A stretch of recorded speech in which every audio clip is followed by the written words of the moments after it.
चलते हैं आज की सुर्खियों पर। 48 घंटे से हो रही लगातार बारिश से शहरवासी परेशान। अगले 14 जुलाई तक बारिश जारी रहने की आशंका। केंद्र सरकार पर मजदूर विरोधी नीतियां लागू करने का आरोप लगाते हुए 10 ट्रेड यूनियन ने मिलकर की हड़ताल। चाईबासा एवं खूंटी पुलिस के जॉइंट ऑपरेशन में 18 आईईडी बरामद। नक्सलियों की बड़ी साजिश हुई नाकाम। खबरें अब विस्तार से। झारखंड में इंद्रदेव कुछ ज्यादा ही मेहरबान हो चले हैं। बिहार एवं उत्तर प्रदेश के ज्यादातर जिले के किसान बारिश की राह देखते देखते अब अपने पैसे से पंपिंग सेट के सहारे धान का बीज डालना और कई जिले में रोपनी शुरू कर दिए हैं। नमस्कार, आप देख रहे हैं एसएससी न्यूज। झारखंड में इंद्रदेव कुछ ज्यादा ही मेहरबान हो चले हैं। बिहार एवं उत्तर प्रदेश के ज्यादातर जिले के किसान बारिश की राह देखते देखते अब अपने पैसे से पंपिंग सेट के सहारे धान का बीज डालना और कई जिले में रोपनी शुरू कर दिए हैं। दिन भर की ताजा अपडेट्स के लिए जुड़े रहे हमारे साथ यूट्यूब, फेसबुक और इंस्टाग्राम पे। साथ ही हमारे चैनल को ज्यादा से ज्यादा लाइक, शेयर और सब्सक्राइब करना न भूलें। केंद्र सरकार पर मजदूर विरोधी नीतियां लागू करने का आरोप लगाते हुए 10 ट्रेड यूनियन ने मिलकर बुधवार को हड़ताल की घोषणा की थी। मजदूर एवं मजदूरों के प्रतिनिधियों ने अपनी मांगों के समर्थन में जुलूस निकाला और नारेबाजी की। ट्रेड यूनियन के नेता राकेश्वर पांडे ने सरकार पर मजदूर विरोधी काम करने का आरोप लगाया है। इनका आरोप है कि केंद्र सरकार कंपनियों में ठेका प्रथा लागू कर रही है।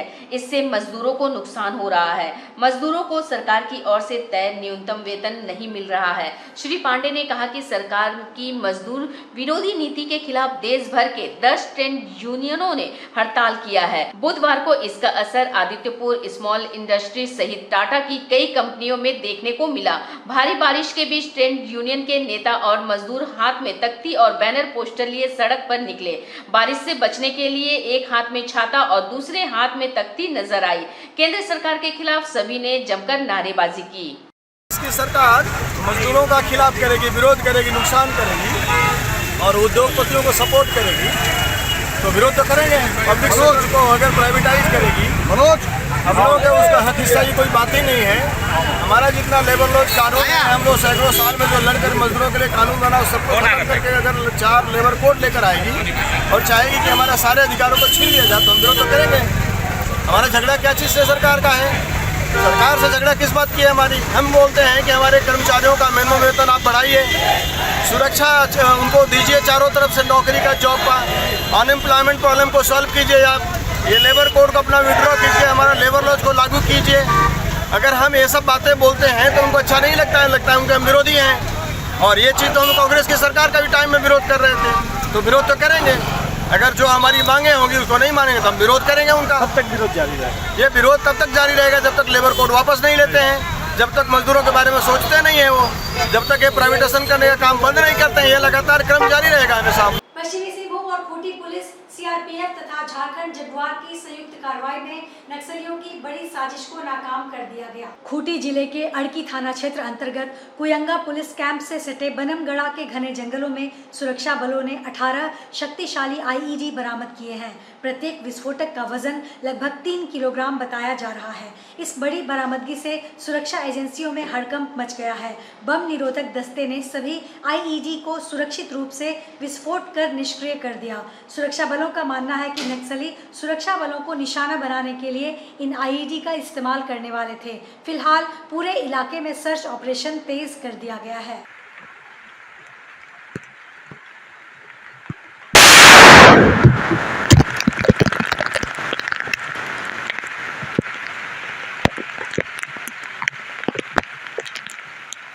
अनिल सुरपत स्थित नाना नानी पार्क पानी से लबालब भर चुका है। वहां के आसपास के घरों के अंदर बारिश का पानी घुस गया है। 2 दिनों से घरों में घुसा पानी बाहर नहीं निकल पाया। इससे वहां के लोग काफी परेशान हैं। इधर बारिश थमने का नाम नहीं ले रही है। ये क्या नाम हुआ? हमारा नाम हुआ अशोक कुमार शुक्ला जी। मैं कदमा अनिल सुरपत में रामजी पथ का निवासी हूँ और यहाँ 2024 में टाटा स्टील द्वारा नाना नानी पार्क उद्यान को बनाया गया और ये बनाने के बाद उस समय टाटा स्टील और विधायक द्वारा आश्वासन दिया गया था कि पार्क के अगल बगल रोड, नाली और ड्रेनेज सिस्टम को हम लोग डेवलप करेंगे। लेकिन न टाटा स्टील द्वारा न विधायक द्वारा इस तरह का कोई विकास का काम किया गया और न पानी की निकासी की व्यवस्था की गई। आज 10 दिन से जो बारिश हो रहा है मानसून का, इसके चलते 19 घर के लोग हम लोग परेशान हैं। 19 घर का जो हम लोगों का आने जाने का रास्ता बंद हो गया है और ड्रेनेज सिस्टम नहीं है, जिसके चलते तालाब का सब पानी ओवरफ्लो होकर इस कॉलोनी में घुस रहा है। 19 घर के लोग हम लोग विवश है, घर से निकल नहीं पा रहे हैं, जिसके चलते बूढ़े बुजुर्ग सबको दिक्कत हो रहा है। और ये सांप वगैरह जो निकल रहा है घरों में घुस रहे हैं डेली। मंगलवार को बारीगोड़ा में एक हादसे में हेमनंदन रजक की मृत्यु हो गई थी। इस संबंध में बिजली विभाग के जीएम से मिले जनप्रतिनिधि। उनके घर के पास एक बिजली का पोल लगा है जो काफी पुराना है, जर्जर हालत में है। हेमनंदन उस पोल के संपर्क में आ गए, जिससे उन्हें बिजली का जोरदार झटका लगा और अस्पताल ले जाने से पहले ही उनकी मृत्यु हो गई। हेमनंदन के परिवार में उनकी मां, पत्नी एवं 2 बच्चे हैं, जिनका भरण पोषण हेमनंदन की कमाई से होता था। बुधवार को जिला पार्षद की सदस्य कुसुम पूर्ति, मुखिया राकेश मुर्मू, स्थानीय मुखिया सुनीता नाग, कांग्रेस के जिला अध्यक्ष आनंद बिहारी दुबे, जदयू के सचिव विकास कुमार समेत बारीगोड़ा के दर्जनों महिला पुरुष बिजली विभाग के दफ्तर पहुंचे और महाप्रबंधक से बातचीत की। जीएम ने भरोसा दिलाया कि विभागीय नियम के मुताबिक पीड़ित परिवार को मुआवजा दिया जाएगा। इसके अलावा जीएम ने आश्वासन दिया कि स्वर्गीय हेमनंदन की पत्नी को एजेंसी के माध्यम से मीटर रीडिंग का जॉब दिया जाएगा। जनप्रतिनिधियों ने बिजली का खंभा एवं तार बदलने की भी मांग की, ताकि ऐसे हादसे भविष्य में ना हो। जीएम ने कहा कि विभागीय सर्वे करवाकर पुराने पोल एवं तार को बदल दिया जाएगा। कल जो है हमारे जिला परिषद क्षेत्र अंतर्गत बारीगोड़ा पंचायत में एक पोल से, जो इलेक्ट्रिक पोल है जो काफ़ी जर्जर स्थिति में था, उस पोल से एक दुर्घटना हो गई है। हिमलाल रजक जी जो है वहाँ पर दुर्घटनाग्रस्त हो गए हैं, उनकी मृत्यु वहीं पर हो गई है और ये बहुत ही दुखद समाचार हुआ हमारे क्षेत्र के लिए। और इस प्रकार का जो है हमेशा ही लगातार कहीं ना कहीं हम लोग सुन रहे हैं। ये बिजली विभाग की पूरी तरह से लापरवाही को दर्शाता है कि कैसे उनके कर्मचारी काम नहीं करना चाहते हैं और उनके लापरवाही के चलते आम जनमानस अपना जान दांव में लगा के हर दिन आना जाना कर रहे हैं और जान भी गंवाते हैं। पश्चिम सिंहभूम के कराईकेला थाना क्षेत्र के सारूगाड़ा गांव के पास पिकअप वाहन के ऊपर बिजली का तार गिरने से कई मजदूर घायल हो गए हैं। वे सभी मजदूर अपने गांव से जोमरो गांव में धान रोपनी करने जा रहे थे, तभी वाहन के ऊपर बिजली का तार गिर गया, जिससे कई लोग गंभीर रूप से घायल हो गए। पीड़ित मजदूरों ने बताया कि 30 मजदूर गाड़ी में सवार होकर निकले थे। इनमें से आधा दर्जन से अधिक मजदूर करंट की चपेट में आकर घायल हो गए। घायलों को चकंदरपुर अनुमंडल अस्पताल पहुंचाया गया, जहां उनका इलाज चल रहा है। सरायकेला खरसावां जिले के कांड्रा थाना क्षेत्र में शैन इंटरनेशनल स्कूल के पास आज सुबह 2 ट्रेलर आमने सामने भिड़ गए। इस घटना में एक ट्रेलर का चालक केबिन में फंस गया। पुलिस ने केबिन में फंसे चालक को निकालकर अस्पताल पहुंचाया। स्थानीय कुछ लोगों ने बताया कि दोनों ट्रेलर तेज रफ्तार से आ रहे थे। एक ट्रेलर आयरन ओर से लदा था और दूसरा ट्रेलर खाली था। शैन इंटरनेशनल स्कूल के समीप यह हादसा हुआ। घटना के बाद कुछ देर के लिए जाम लग गया था। थोड़ी मशक्कत के बाद पुलिस ने आवागमन को सुचारू करवाया। जमशेदपुर पूर्व के विधायक सरयू राय द्वारा गुरु पूर्णिमा के शुभ अवसर पर बिष्टुपुर में रामार्चा पूजा आयोजित की जा रही है। आपको बता दें कि इस रामार्चा पूजा का 25वां साल है। यह पूजा 10 और 11 जुलाई को आयोजित है। 10 जुलाई की सुबह 8 बजे से पूजा प्रारंभ हो जाएगी। वहीं 11 जुलाई की सुबह 8 बजे रुद्राभिषेक होगा। रुद्राभिषेक संपन्न होने के ठीक बाद मिलानी हॉल में प्रसाद का वितरण होगा।